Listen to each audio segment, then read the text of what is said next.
মরক্কোর বিপক্ষে ব্রাজিলের ম্যাচটা শেষ হবার পরে যে পরিমাণ সমালোচনা হচ্ছে, এই সমালোচনার যদি একটা তালিকা করা হয় তাহলে সেই তালিকায় বেশ উপরের দিকে নামটা থাকবে রাফিনহা দিয়াজ এবং ইগোর থিয়াগোর। সমালোচনা আমিও করব, তবে বাস্তবতার উপর দৃষ্টি রেখে। প্রথমে যে প্রশ্নটা এই মুহূর্তে ঘুরপাক খাচ্ছে, বার্সেলোনার মেইন ম্যান রাফিনহা, যাকে ছাড়া বার্সেলোনার পারফরমেন্স অতটা উজ্জ্বল মনে হয় না, সেই রাফিনহা কি ব্রাজিল জাতীয় দলে আছেন? সেই রাফিনহা কি ব্রাজিল জাতীয় দলে দেখা যাচ্ছে?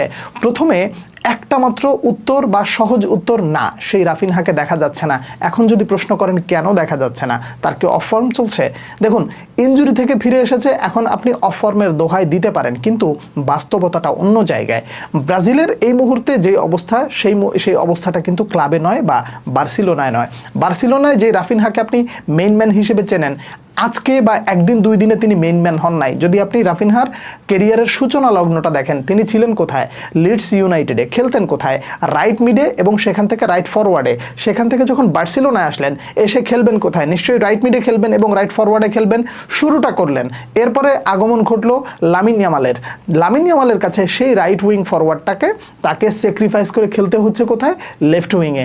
লেফট উইংয়ে ধাতস্থ হওয়া রাফিনহা যখন মিডফিল্ডে প্রেস করেন, সফল হন, হান্সি ফ্লিকের সিস্টেমের সাথে একদম পারফেক্টলি ম্যাচ করে যায়, সেই রাফিনহা যখন ব্রাজিল জাতীয় দলে আসে, এসে দেখে ভিনিসিয়াস জুনিয়র লেফট সাইড একেবারে ব্লক করে রেখে দিয়েছে। কিছু তো করার নাই, আপনি তো এখন ভিনিসিয়াসকে সরাই দিয়ে ওখানে রাফিনহাকে খেলাইতে পারবেন না, কারণ এই মুহূর্তে ব্রাজিল জাতীয় দলটা মানে সেজে উঠেছে, গড়ে উঠেছে ভিনিসিয়াস জুনিয়রকে কেন্দ্র করে। কার্লো আনচেলত্তি জানেন ভিনিসিয়াসকে কি ব্যবহার করতে হয়। তাহলে এখন এই যে রাফিনহা দুইটা জায়গায় স্যাক্রিফাইস করে এখন ব্রাজিল জাতীয় দলে খাবি খাচ্ছে, তাহলে সমাধানটা কোথায়?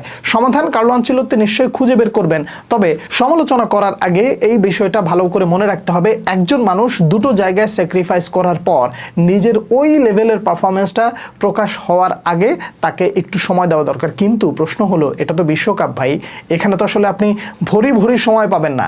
একটা ম্যাচ আপনি সময় পেতে পারেন, কিন্তু আপনি সেই ম্যাচটা যখন ড্র করে ফেলেছেন, এখন আপনার সিচুয়েশন এমন হয়ে গেছে আপনি আর হারতে পারবেন না, আপনাকে জিততেই হবে, এমন একটা পরিস্থিতি চলে আসছে। এখন রাফিনহা দিয়াজের বর্তমান যে পরিস্থিতি, সেই পরিস্থিতিটা যদি বুঝতে হয় তাহলে আরেকটা উদাহরণ দিলে আরও পরিষ্কারভাবে বুঝে যাবেন।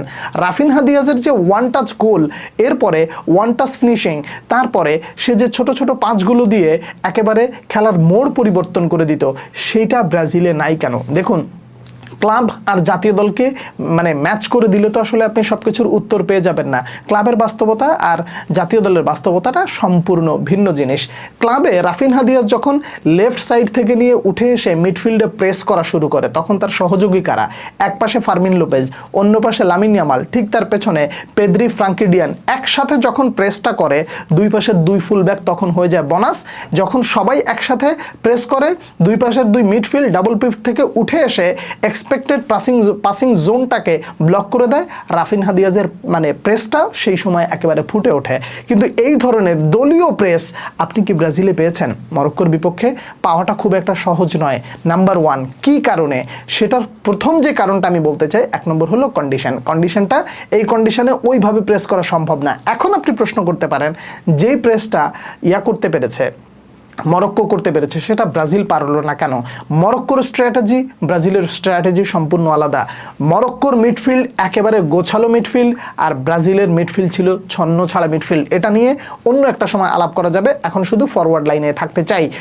মিডফিল্ড থেকে যেই প্রেসটা আসলে রাফিনহার জন্য জরুরি ছিল, সেটা একেবারে মিসিং। এখন এই জায়গা থেকে রাফিনহাকে বের হয়ে আসতে হলে সমাধানের রাস্তা একটাই, রাফিনহা দিয়াজকে ফিরে আসতে হবে। তার সমাধানটা বের করার জন্য বা সমাধান করার জন্য কার্লো আনচেলত্তি, ডেভিড আনচেলত্তির উপরে মোটামুটি ভরসা রাখার পাশাপাশি তাদের সাথে আলোচনা করে এই সমাধানটা করতে হবে। অ্যাজ আ ব্রাজিলিয়ান ফ্যান, আপনার মনের মধ্যে এই মুহূর্তে অনেক রাগ আছে, এটা আমি বুঝতে পারি, কিন্তু আমি জাস্ট একটা বাস্তবতা আপনার সামনে তুলে ধরলাম। এবার আসেন, রাফিনহা দিয়াজকে যদি মানে আপনার ভালো লাগা কাজ করাইতে হয় তার প্রতি, তাহলে তাকে পারফর্ম করতে হবে যেমনটা পারফর্ম করেছেন ভিনিসিয়াস জুনিয়র। ভিনিসিয়াস জুনিয়রকে আপনি শুধুমাত্র গোল করতে দেখেন দেখেন নাই, সে গোল করেছে এবং প্রয়োজনে নিচে নেমে এসে দলকে সহযোগিতা করেছে।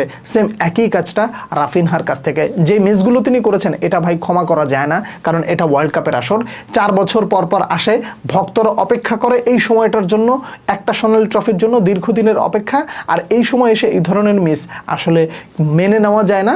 রাফিনহা দিয়াজকে অবশ্যই এর সমাধান কার্লো আনচেলত্তিকে মিলিয়ে করতে হবে। এবার আসেন ইগোর থিয়াগোর চ্যাপ্টারটা।